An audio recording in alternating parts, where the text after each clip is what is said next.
boys. Another day, another cut content from AniNews. Thank you so much, AniNews, for the cut content once again. It is time to lock the fuck in. Let's see what cut content we got today.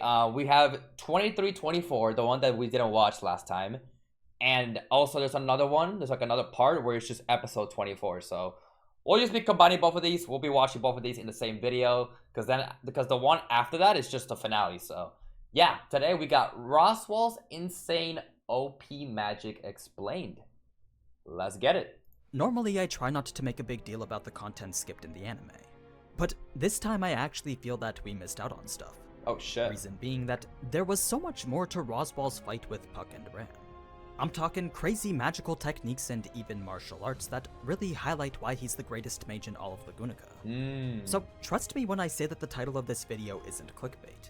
Roswaal actually has some pretty insane abilities. Yo, he actually clarified. Yo, y'all have noticed that too, right? Like, this guy sometimes be low-key clickbaiting. Y'all saw what he did with the Echidna one? The Echidna tears? Yeah, I think he said like Echidna tears explained, and bro literally said, yo, I have no idea, bro. Bro literally said I have no idea, so he just lied, he clickbaited, but this time it seems like it's not clickbait. Has some pretty insane Yeah, you gotta get that view somehow. Abilities. Like actual magic that no sane person would have ever been able to master. Oh shit. So let's do as we usually do and take a look at what we missed from the anime. Let's begin. Forgot to add for once. But first, this video is sponsored by Yep, he's really getting his bag, huh? God damn, that's a long ad, bro. Get your bag, I guess. Able to get your own free trial starting today. So be sure to use the link in the description to check out Get your bag, I guess, bro. Now, let's get back to the video. Episode 48 and 49. It started with Revenge, covering chapter 6 of volume 15 of We're locking in. Subtitles are on. I need to read. I'm locking the fuck in. Light novel. Jumping straight into the fight between Ram and Roswaal. The first thing we see is Ram's precise use of highly advanced wind magic. Not only did she send a series of invisible blades flying straight towards Roswaal's legs, but she also made sure to cast it out of sync with her gaze so as to not give away where she was aiming for. She even added an extra feint to make things even harder for him. To someone like Roswaal though, defending against magic like this was nothing more than child's play. With a literal flick of his toes, he stopped her attack right in its tracks.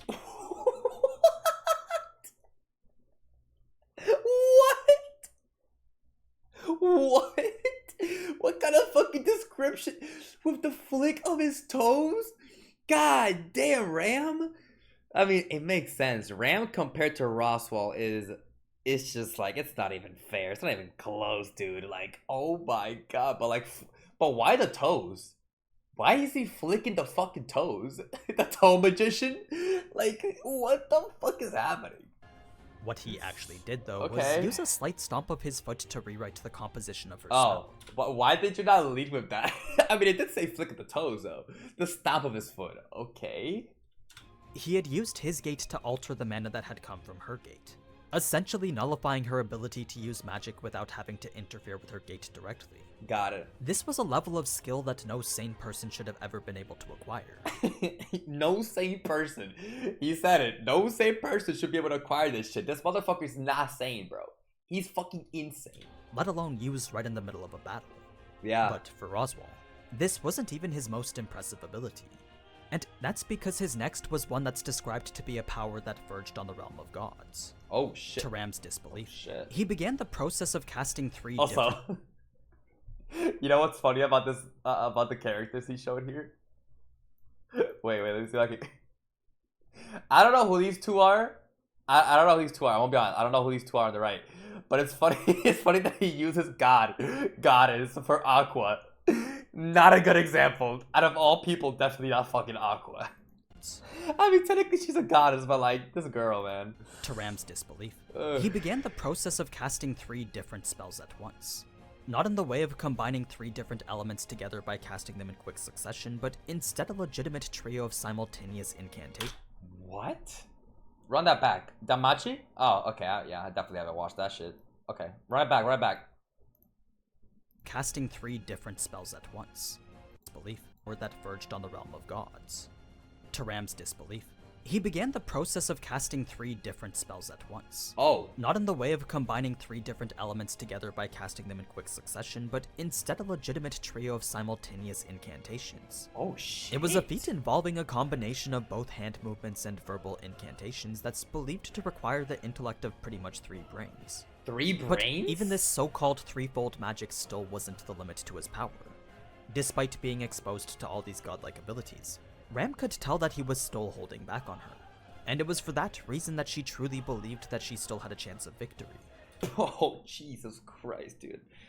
Roswaal is just... It's just funny, bro. Roswaal's weakness was the book being burnt. And at the end of the day, it doesn't matter if you're the strongest mage. You're still a fraud. Low key. He's a fraud. He's a fucking fraud. So, the first thing we see in the anime is Ram about to be hit by this technique of multiple spells.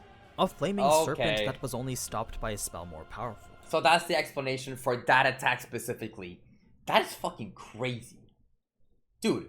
Yeah, no, we definitely did also see like a little like, I guess, like scene of him like literally just studying, right? Like this man is just literally just like 24/7 in the hyperbolic time chamber. He's just training. He's just learning. Like, this guy is just not fair. Oh my god. Just because Puck was able to negate it, though, didn't mean that he was stronger than Roswaal. Fair. As he was right now. Puck was only at half the strength he normally was. So, even with Roswaal not trying his hardest, both him and Ram would still have to give their all if they had any hopes of winning. Yeah. Now, it's after this initial confrontation that we get a bit more context on the spell that Roswaal had put on Amelia. If you're wondering what exactly he did, well, he basically used his magic to change the conditions of Amelia's pact with Puck. He used his magic to change the conditions of Amelia's pact. Okay, that, I think someone explained to that already in the last video, right? Like, I was low-key very confused on what the conditions and like what the actual like pact or like what he changed specifically and how that works. So that was mainly my confusion last episode. Or I was like, what the fuck? What do you mean you changed that shit? Like, you see, ever since they had returned from the royal capital, Puck had found it increasingly difficult to leave the crystal he was housed in. Someone did mention the royal capital. Yeah, it was after the royal capital. Okay. At first, he thought it was simply due to the set period of downtime related to the pact's conditions. But as the days continued where the time he was available got shorter and shorter, eventually Puck came to realize that his oath had been tampered with. As we find out, Roswaal had changed it in a way that slowly but surely removed Puck as Amelia's guardian. Wow. A feat that never should have been possible in the first place. I mean, a pact between a spirit and a spirit mage are practically unbreakable. But the emotional impact from Amelia's fight with Subaru, combined with Roswaal's centuries of experience from being around a spirit like Beatrice, made him capable of doing the impossible. It's just crazy. Yo, Roswaal's feats... Wait. You just said it. You just pointed out something crazy. So, in the end, Puck is not a deadbeat. So, this just confirms that he's not a deadbeat? He's not a deadbeat? It wasn't his choice. He wasn't doing this on purpose. So, like, I guess, has Puck beat the deadbeat dad allegations? Has he actually beat the fucking allegations? I'm not gonna call him deadbeat. I think it's funny, but like, technically, he still was. It's just he couldn't control it. But you know. As the two went on to continue their subtle talk about Hector, the way the anime portrayed it was rather confusing. I think there was a bit of a mistranslation for Puck's line about Roswaal mimicking Hector's mannerisms. Reason being that Puck wasn't supposed to be talking about himself here. The actual context of this line was directed towards Roswaal. Okay, thank you for fucking pointing that out, because like that confused the fuck out of me. I was like, what do you mean if I remember? Puck, what do you know? It's just, is it to remember your wounds or to punish yourself, like asking the question to him? Okay. So Puck was asking Roswaal... Yeah, crunchy ass subs, bro. I hate it here. ...if his tendency to mimic Hector was a punishment or warning to himself, not the other way around. Anyway, the whole purpose of this entire conversation was to buy time for Ram. Had Puck not stepped in to do so, then her body would have already given out from fatigue. Okay. Once that conversation had ended, though, both sides went straight back to fighting. So it was after Puck and Roswaal negated each other's spells out that Ram made the next move by casting some more wind magic. As you'd expect though, Roswaal simply disassembled it much like how he did the last time, capturing it with his own gate then altering the mana into something different.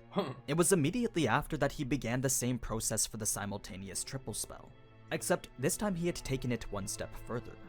Once the incantations and actions to cast the 3 spells together were complete, Roswaal then added a stomp of his foot to unleash an internalized 4th spell. Like, what is happening right now? Like, what the fuck? Like, 4?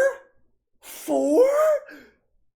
Resulting in a display of magic far beyond what any human was capable of. As for the attack itself, it was a bombardment of fiery missiles that homed in on Ram's location, Jesus. Making it very difficult to dodge since each one of them needed to be intercepted or redirected. This was what allowed Roswaal to land his punch on her, an impact that would have crushed her internal organs had Puck not shielded her with some ice first. Oh man. Because this shield device was now in the way, Roswaal proceeded to change his stance and try something different. He thrust his palm in a lunge-like attack that reverberated right through it. Though the ice shield remained completely intact, Ram still found herself to be hit by the full force of it. It was as if he'd just landed a normal punch. Yikes. What this actually was, though, was a defense-piercing technique he'd learned from a ninja.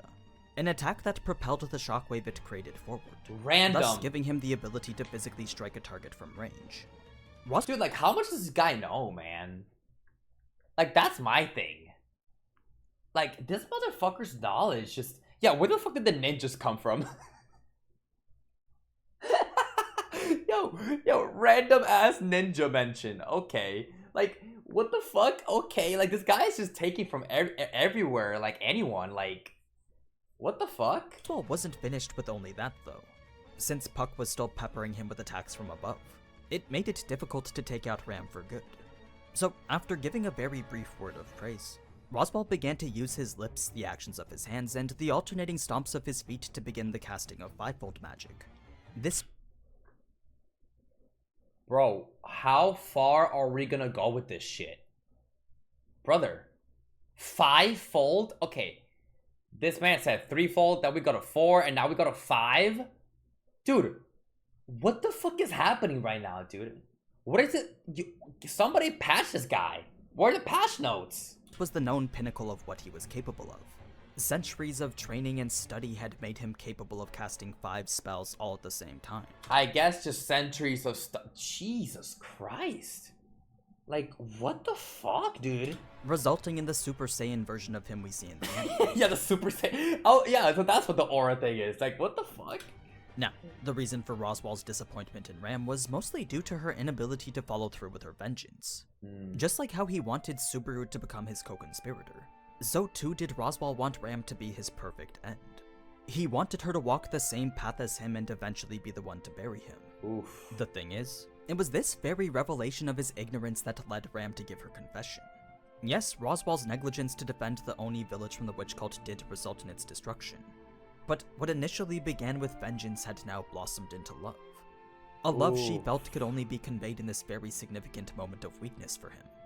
Given that Amelia, Subaru, and Garfield had all betrayed his expectations and even shaken his heart, now more than ever was the best time for Ram to try and change him.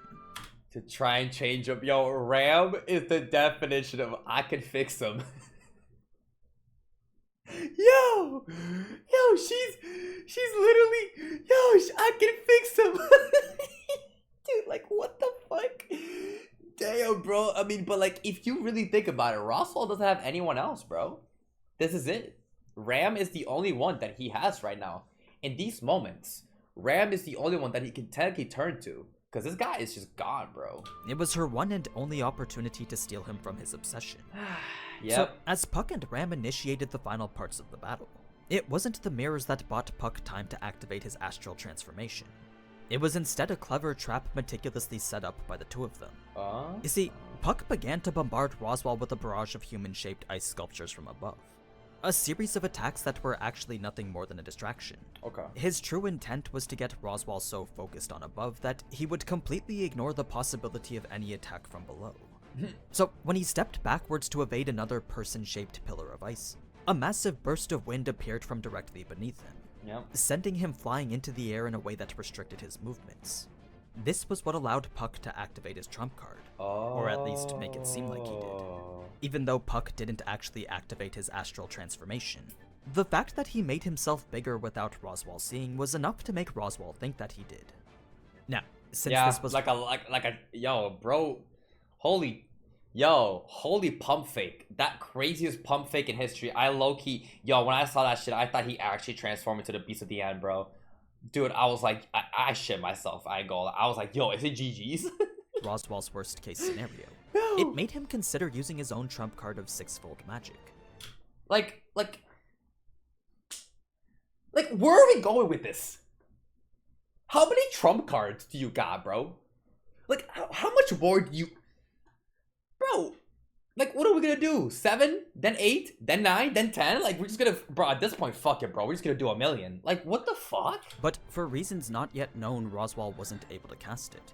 So, for reasons not yet known, there's a limit? This guy should have a limit, right? Like, this guy's just... There's no way he's this broken, bro.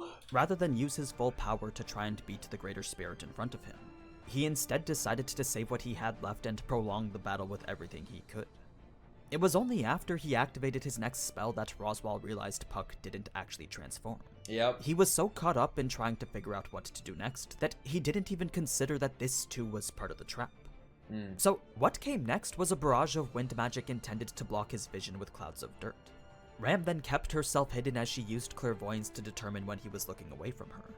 The instant Roswaal peered towards the edge of the forest to see if he could spot her, that's when Ram pounced from directly beneath him. Got it. As it turns out, she had actually been hiding within one of the human-shaped ice pillars the entire time. So she was actually much closer to Roswaal than he ever could have imagined. Once she confirmed he was completely unaware of her presence, Ram then used her last ounce of energy for one final attack. An incomplete Oni transformation. I saw that shit. Look at this. This is what I told y'all about, bro. I noticed this shit while editing. Like, I was like skimming through. Cause like, bro, I'm pretty much watching the episode twice. But the second time, I'm just watching it in like slow fucking motion. Like, the slowest motion ever. So like, I'm looking, I just like see this shit. I'm like, what the fuck? Cause like, obviously she got this burst of energy out of nowhere. But like, I just thought it was just like a last, like a last hurrah, like a last, like just using the last bit of energy. But I didn't know it was like the incomplete Oni transformation. The fucking horn is there. Like, holy shit, dude, that's fucking crazy, man. He was completely unaware of her presence. Ram then used her last ounce of energy for one final attack. That's wild. An incomplete Oni transformation lasting no more than 2 seconds. 2 seconds. Bringing us to the climactic final moments of this episode. In the post-battle moments of the next, Roswaal truly couldn't understand how Ram's feelings had come to be this way. For her vengeful heart to have made such a sharp turn was quite literally one of the biggest betrayals in anime. I mean, she was the one person whose feelings Roswaal believed would never change. It was the very reason why he was going to eventually offer himself up to her. But now he couldn't even fathom what was happening around him. In fact, the only reason he began to heal her was out of a subconscious compulsion to do so. Deep in the back of his mind, Roswaal knew he had to keep her alive. She was, after all, the supposed end to his story. The finish line he'd set up for himself after everything was finished. Oof. So it was that need to fulfill an objective he'd established for himself long ago that he gambled on keeping her alive through an influx of mana. That was the only thing he could do without the book guiding him. I see. Now, as the snow began to fall in Sanctuary, we find out the reason Roswaal couldn't cast his sixfold magic was because it would have interfered with the magic he'd inscribed on the crystal. Got it. So Roswaal had pretty much been fighting the entire battle with a handicap. Yo. Like, how much more do you... Bro. How much more are you gonna tell me about this guy, bro? Just fighting the entire battle of a handicap. Like, this guy is just broken as fuck, dude. Like, what the fuck, man? His true power had always been diverted to the magic that needed to make the snowfall. But yeah, interesting. That's pretty much it for the stuff with Roswaal. The next episode will be out Wednesday and cover the scenes with Subaru. Well, so be sure to come back then to see all the episode is already out, so we're gonna go straight to that. I think what I love is just like how much more deep the fights really are. The context, right? Like, dude, Roswaal out here just casting... Bro, it went from 3-fold, then 4, then 5, then 6. Like, what the fuck, dude? Like, this guy's potential is fucking disgusting. I mean, it's not even just potential. It's not even really just potential. It's more of just like the hard work that he's put in over the fucking years, man. Insane. But yeah, obviously also, yeah, I do listen, let me Let me clarify. I definitely know that with anime it's different. How the hell are you supposed to adapt all that? First of all, it's not even just the budget or or all that. It's just like the specifics of like everything that's happening. How are you supposed to adapt all that and give all that information while keeping the episode pacing like actually like go well, you know? The time is also a problem. Like, you know, it just makes sense why there's a lot of cut content that has to do with like stuff like that. Makes sense. It just makes so much sense. And that's why keep the anime like that. It's fine. Keep the anime like that if it means we get peak like this. And then any news, we got any news, and we got some other sources for the cut content. We just read that, we just watch that, and technically, I got all the content, bro. So, all right, let's go to the second episode here. Out of all the unfortunate things to happen in ReZero, let's go. It's time to finish off the cut content. All right, make sure that we are recording. Look, my heart dropped for a sec. I thought we weren't for a sec. My heart just, oh my god, my heart just sank. We're good. All right, let's go. Out of all the unfortunate things to happen in ReZero, I bet you never expected Subaru to have yet another one-on-one against the mangled undead corpse of a former opponent. But that's exactly what happened as he was searching for Beatrice. What? Okay, yeah, because I read the title. What? Subaru versus an undead nightmare, the final boss we didn't see. That's the title. Bro, how many Petogis? Dude, Petogis is out here just getting appearances. He just keeps appearing in this fucking anime, dude. In season 1, I low-key would have never thought that this guy would have so much depth to his character and so much screen time. I thought he was just gonna be like a one-off guy, like a one-off villain. You know what I mean? Like, I didn't expect this shit to like go this deep for him, bro. What the fuck? And that was also cut, I guess. Not Jews, but you'll see. Okay. For Beatrice. I mean, that would make way more sense. I don't know why. Yeah, that would make no sense if it was actually him. It was a whole battle with two previously defeated enemies that almost cost Subaru his life. A battle that ended with a scientific bang that would have made Senku proud. So, let's Dr. Stone reference. I don't really get it, but let's take a look at that amongst some other details as we go through the cut content for this very emotional episode. Let's begin. Okay, let's go. Episode 49, Choose Me, covering chapters 6 and 7 from volume 15. Do I say it? Do I say it? Me, covering chapters 6 and 7 anyway from volume 15 of the light novel. After Amelia arrived at the Icy Spire, it shattered into particles of mana because the job intended for it had already been completed. Right. The structure itself was no longer needed since the snowstorm had been created with a fair level of sufficiency. Right. As we know, this was all because of the spell that Roswaal had embedded into the crystal before his fight. It was a magic formula that rivaled in complexity and magical density to the one in the tomb. Okay. There was even the remnants of a defensive barrier that would have scorched any person who attempted to approach it. What? Senku and Subaru have the same VA? They do? Wait, that's actually kind of funny. I haven't watched Dr. Stone, but I've heard that it's really good. A lot of people love Dr. Stone, bro. A lot of people. There's some Dr. Stone glazers out there, man. Even the remnants of a defensive barrier that would have scorched any person who attempted to approach it. But the formula that constituted those defenses had already been unraveled. Yep. Mainly due to Puck's intervention. Dude, Puck actually came in clutch. Okay, I low-key did not expect Puck to have such a big role. Like, Puck clutched up, dude. Like, that shit fucking surprised me. Bro, he proved me wrong. I mean, he's not really a deadbeat, bro. It's actually not his fault, which is kind of wild. So, all that was left was for Amelia to just see everything through. Now, the reason Ryuzu was so upset by Shima taking this duty upon herself was mostly due to a feeling of guilt from the way she treated her. Remember, Shima had been abandoned by the other Ryuzus for breaking the rules and entering the tomb. Right. She was removed as an administrator and forced to spend the last 10 years with no one else other than Garfield. So Ryuzu didn't think it was fair for Shima to be the one to bear this responsibility.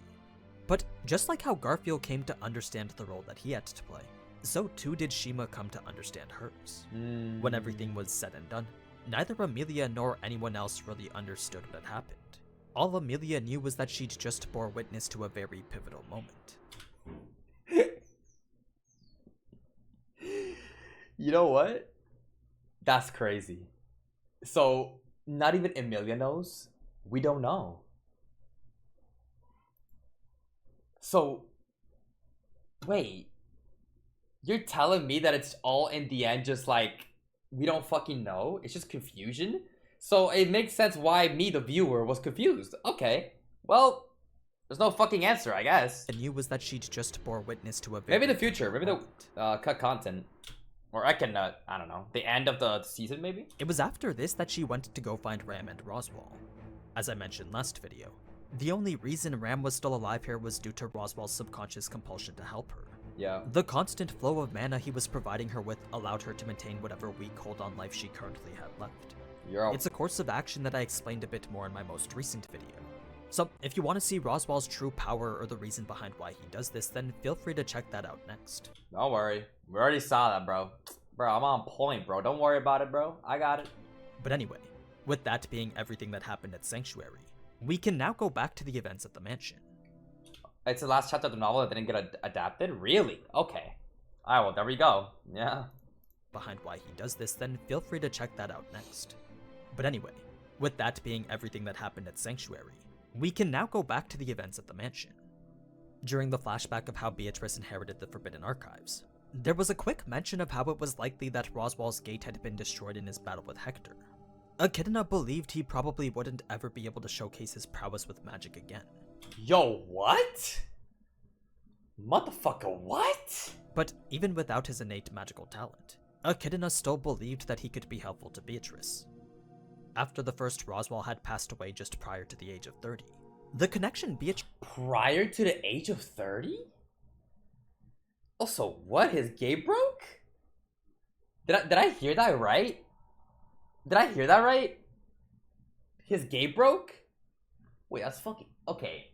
But another thing, so like what, prior to the age of 30, the first Roswaal passed, which is kind of why so early though? Is there a reason for that? Prior to the age of 30, the connection Beatrice shared with him began to fade with every new Roswaal that took his place. Though they all shared the same name and revered the same mother, there was only one Roswaal whom Beatrice considered to be special. Everyone else that came after was nothing more than an empty fake. Fair. Uninspired copies that she couldn't even bother to associate with. So, as the centuries went on with Beatrice doing as she was told, there was one event in particular that brought some life back to her. A reunion with a great spirit whose origins were identical to hers. But what set these two spirits apart was that Puck wasn't bound to the will of his creator. No. Instead, he had started a new life. One that was completely different from the life he had the last time she saw him. Yeah. This was a life that Beatrice herself could only dream of. Literally a little difference, dude. The difference between Puck and Betty and how they lived. Oh my god, bro. He switched bodies, so you don't need to worry about the gate. Got it. Yeah, that makes sense, actually. That makes way...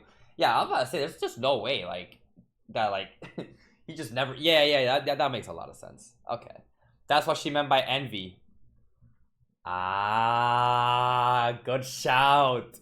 That's what she fucking meant by envy. Oh, shit. That's fucking crazy. Not because he was doing what he wanted with the one he loved, but rather because he was actually fulfilling his duty. Puck was doing the very thing that Beatrice couldn't. He was following through with his end of a sacred pact. Thus the reason for Beatrice's envy. Envy, when the day finally came for Subaru to make his unexpected appearance, we learned that he'd been able to find Beatrice's passage so easily due to his affinity for dark magic. His innate magical trait had made him highly compatible with her. So what he mistook for his own intuition was actually him sensing a connection to Beatrice. Damn. I low-key would have loved it if it was just intuition. Yo, damn. So it's just because of that, but it just makes way more sense. Okay, he just feels the connection, like he just senses that, so that's why he's able to just find her every single fucking time.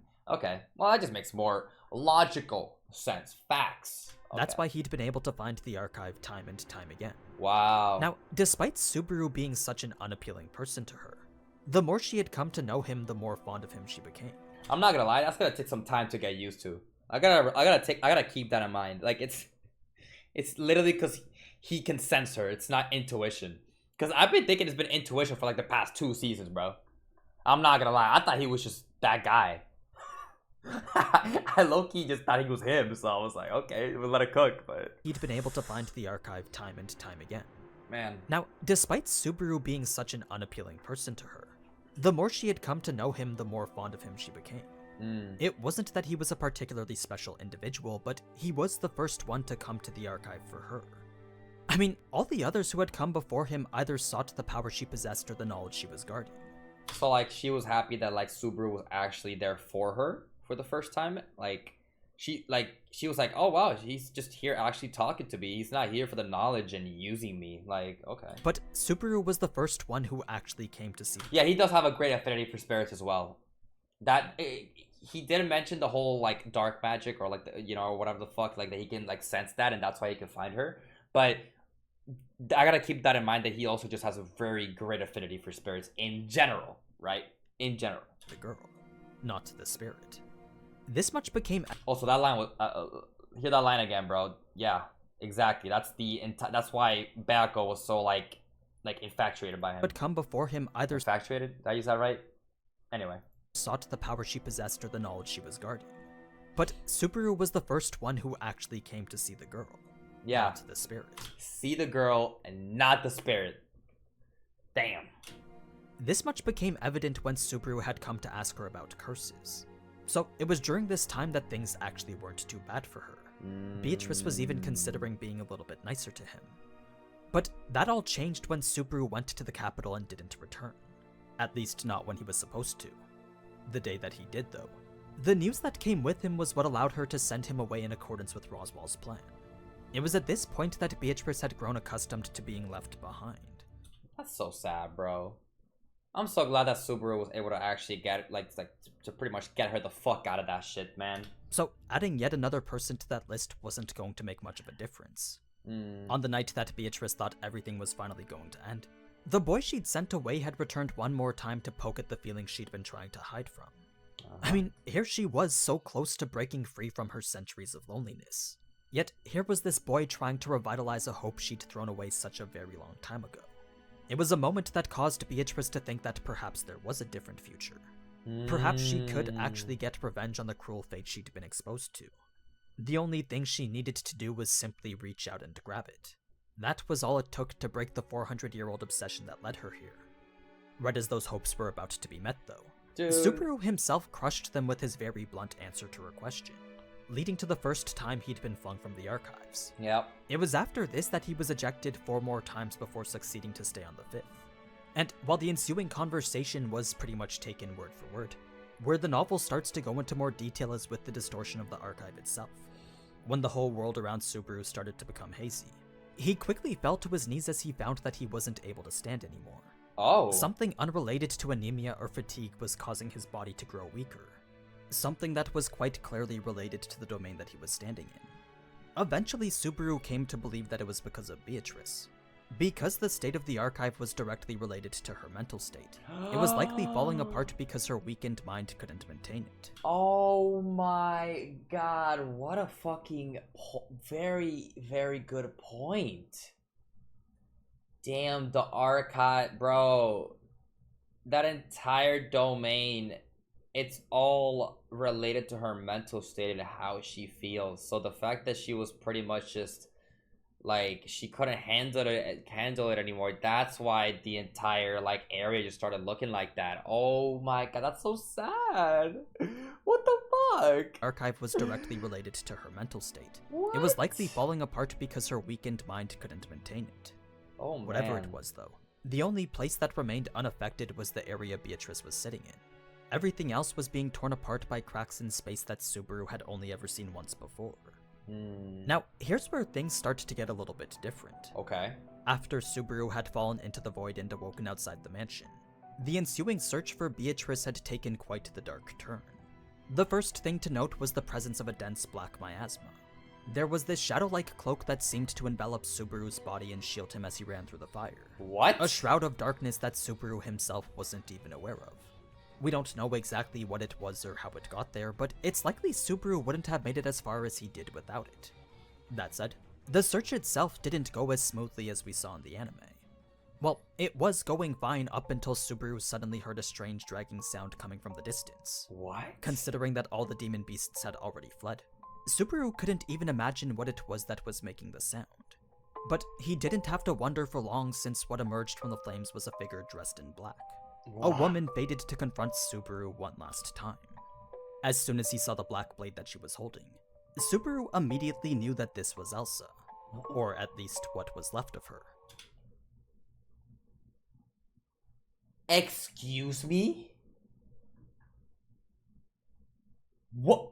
What? But how? What it was left of her? It was pretty obvious that the person that was Elsa no longer inhabited this body. The way it dragged itself across the burning ground showed there was neither a soul nor any sign of life. Oh, motherfucker! There was only this hollow darkness that seemed to emanate from the body's empty gaze. Given that its lower half had been completely crushed, Subaru believed that this was the incarnation of Elsa's obsession. Her limitless bloodlust given physical form from beyond the grave. What the fuck? While you could chalk this up to an abnormal level of vitality, it was probably more accurate to simply call it a curse. There was no peace in the afterlife for a being who lived to cause so much pain. A curse? Yo, is that what she meant? Yo, remember the break time? I could be reaching. This could be a reach. This could be schizo theory, bro. This could be some schizo shit. I ain't gonna lie, but like, she mentioned curse, right? Is that what she's talking about? Maybe specifically? I don't know, but like, yo, I ain't gonna lie. That is terrifying. That is fucking terrifying, bro. That is what's supposed to happen normally to people receiving the curse. Oh, like a zombie? What the fuck? Yo, that is fucking terrifying, bro. The way he was explaining it with the music in the background, bro, that shit is fucking... What the fuck? What? A curse. There was no peace in the afterlife for a being who lived to cause so much pain. Yo. Anyway, Subaru didn't have time to deal with the corpse in front of him. Luckily, since it was crawling at a relatively slow pace, all he had to do to avoid it was go the opposite direction. Ew, bro. Yeah, it's like a zombie, bro. What the actual fuck? Man. Ah, hell nah, bro. The instant he turned his back, though, the corpse lunged itself forward in a series of attacks that Subaru barely managed to avoid. Oh, shit. The only reason he was spared from the initial slash of it was because the body's mangled legs had prevented it from getting close enough. So Subaru kicked away the hand carrying the blade, then ran towards the floor above. The idea was that Elsa wouldn't be able to follow given her lack of functional legs. But to Subaru's surprise, a couple flights of stairs only worked to slow her down a bit. So Subaru had no choice but to go all the way up to the third floor. Oh, man. As he was passing the study that Otto and Petra had escaped from, a familiar set of claws quickly slashed out towards him from behind a wall of fire. The creature it had come from was covered with numerous burns. Are we dead ass? Wait, this is crazy. This is a lot. Yo, there's a lot going on that wasn't shown. What? You're telling me this all happened while he was trying to get back to fucking Betty? But that didn't stop Subaru from recognizing it as the guilty row. Wow. It was definitely much weaker since it was struggling to even breathe. But it was certainly strong enough to still kill him, since it was probably still following the orders of its master. That meant that Subaru needed to get out of there as fast as possible. Yeah. I mean, getting stuck between a shadow lion and an undead Elsa was definitely not a position he wanted to be in. Yeah, that would not be good. At that point, Subaru's cooked. But yeah, it makes sense why it's still able to fucking move around and actually keep fucking going, because I low-key said it in the episode. I was like, there's no way that burns, right? There's no way it just getting burnt like that. It's just gonna kill it and GG's. That's it, and then we have a good day. Like, there's no fucking way. The guilty load, it's literally like below the 3 main beasts, right? Like, it's literally like the tier below. Like that's fucking, like, this motherfucker's strong. There's no way he just died to fucking fire, like, and burns. Like, Dead Elsa was definitely not a position he wanted to be in. So, as this demon beast went in for an attack, Subaru evaded it in a roll-like dodge that placed him behind it, making it so that the guilty row was now between himself and the undead that was chasing him. Oh. Because there was now this obstacle directly in the way of Elsa's target, she unexpectedly began to dismember it as if it were an enemy. Oh! First, she cut off one of its legs. Then, after the guilty row tried to retaliate with its tail, she simply dodged, then cut that off next. Though there wasn't any logical reason for her to do so. It was clear that nothing was going to stop Elsa from getting to the target that she was hunting. Yikes. Subaru just... Dude, that's terrifying. No legs. Fucking zombie looking ass, bro. Oh my god, just piecing up and slicing and dicing the fucking guilty low like it's fucking nothing. Just because she just wants to... Yo, she just wants Subaru's ass, bro. That's... Fuck that. Yo, fuck that. Leave me, woman, please. Like... got lucky that the guilty row happened to make for a nice temporary roadblock. Oh, Seeing no. as how this was his golden opportunity, Subaru went to open the last remaining door in the mansion. But what he found was a doorway to nothing, much like how we saw in the anime. As he could hear the sound of Elsa's one-sided fight coming to its end, Subaru knew he had to think quick if he was going to make it out of this. So that's when he remembered the final door remaining in the basement. Since this was actually an underground escape tunnel, Subaru couldn't help but think that Beatrice may have planned it this way. You see, whether he did or didn't end up opening all the doors, every path would have eventually led him to this escape tunnel. So perhaps Beatrice had been trying to save him this entire time. Oh. What she probably didn't realize though was that the escape tunnel had already turned into this ticking time bomb, something that I'll explain a little bit later. But what this meant was that Subaru was now surrounded on both sides. To his front was an explosion just waiting to happen, and behind him was an undead slowly approaching its target. There was absolutely nowhere left for Subaru to run now. Even while being in this perilous situation though, Subaru wasn't the least bit anxious to know the outcome. Oh. Because he knew that Beatrice was the one in charge of the result here, he was able to be at ease as he opened the door. Now, when the undead Elsa rolled down the stairs and sensed its target right at the door ahead of her, she immediately charged forward without any regard for the flames surrounding her. In one hand was the blood-soaked blade she was known for, and the other carried the heart of the demon beast she'd just slayed. What the fuck? All of which was becoming more and more scorched as she made her way deeper into the flames. The closer the undead got to the door at the end of the passage, the more it was able to make out a stagnant black miasma coming from it. This must have been where the undead believed its target was, because the instant it got close enough to attack, it sliced the door to tiny bits and pieces. As soon as the remains of it fell to the ground, both white and black smoke collided with each other in a matter of seconds. The oxygen from the underground passage was now quickly entering the room that was just recently so deprived of it, with the entire passageway now caught in this reaction of incomplete combustion. The end result was the scientific phenomenon known as a backdraft. What the actual fuck, dude?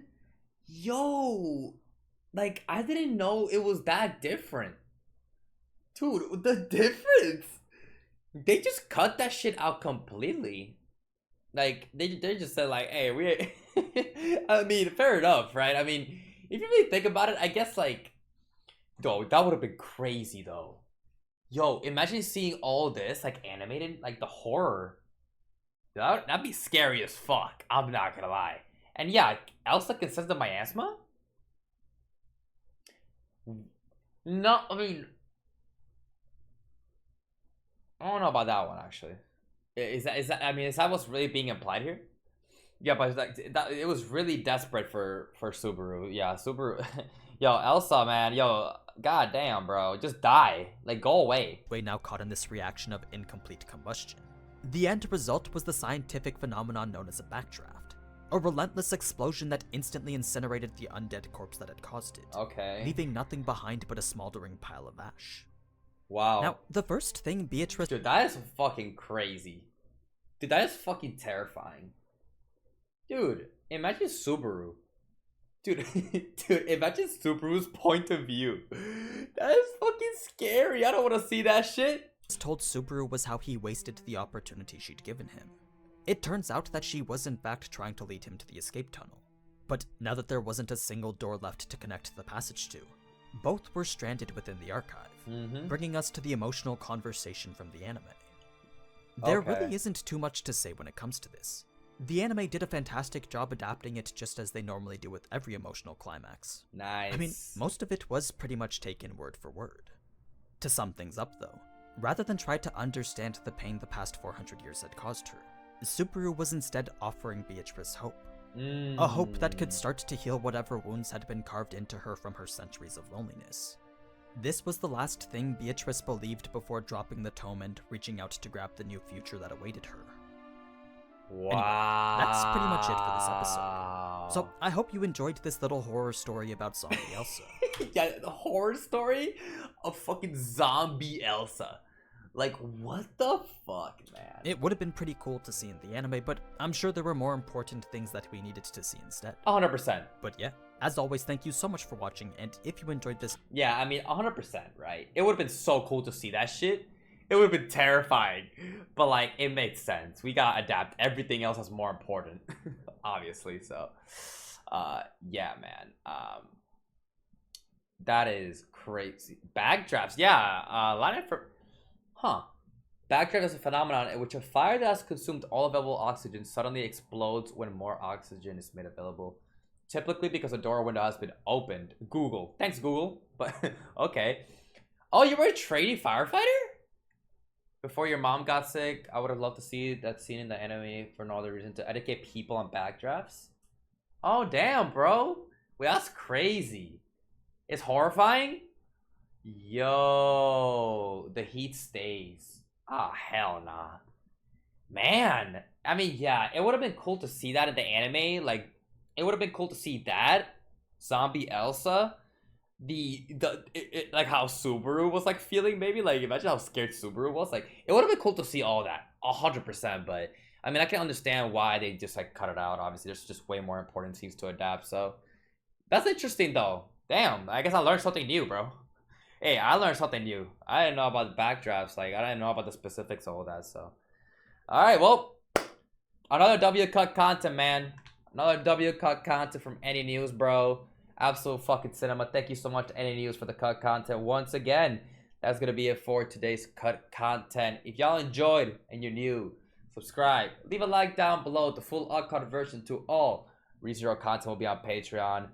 As always, have a good day. And I'll see you guys next time. See you guys.